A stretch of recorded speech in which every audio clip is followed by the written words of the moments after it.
The Lord be with you. and with your spirit. A reading from the Holy Gospel according to John. Glory to you, O God. Chapter 11, verses 45 to 56. Many of the Jews who had come to visit Mary and had seen what Jesus did believed in him.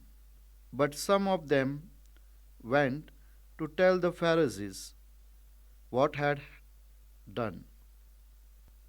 But some of them went to tell the Pharisees what he had done. Then the chief priests and the Pharisees called a meeting. Here is this man working all these signs, they said. And what action are we taking? If we let him go on in this way, everybody will believe in him.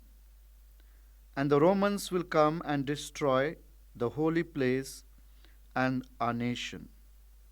One of them, Caiaphas, the high priest that year, said, "You don't seem to have grasped the situation at all.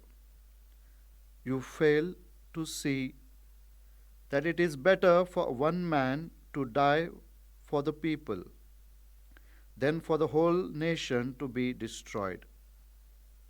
He did not speak in his own person. It was as high priest that he made this prophecy that Jesus was to die for the nation, and not for the nation only, but to gather together in unity the scattered children of God. From that day they were determined to kill him. So Jesus no longer went about openly among the Jews, but left the district for a town called Ephraim, in the country bordering on the desert, and stayed there with his disciples.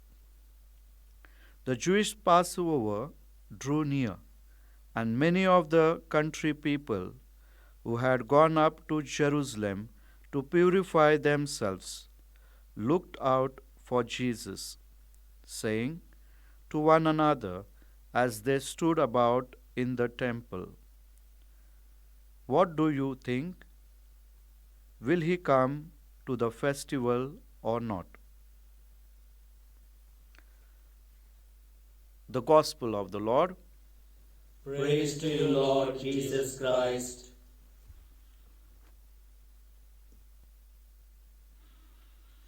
My dear brothers, my dear brothers and sisters,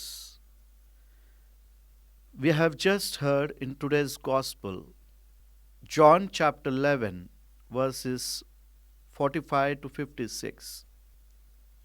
As Jesus approaches the end of his earthly life, he retreats to the hill country of Ephraim, overlooking the Judean desert, where his mission began 3 years earlier.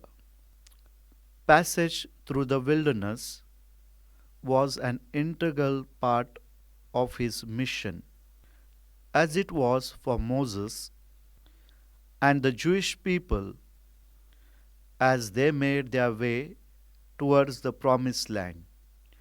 The promised land is waiting for us too, to take possession of it, not tomorrow, not in some faraway time, when we will have dispensed with all the things that now distract us. It is now, but it is now. Lord, give us that grace. During the coming of this Holy Week, let us accompany you in your darkest hours. in sharing the experience of your passion. May we also share that of your resurrection. Amen.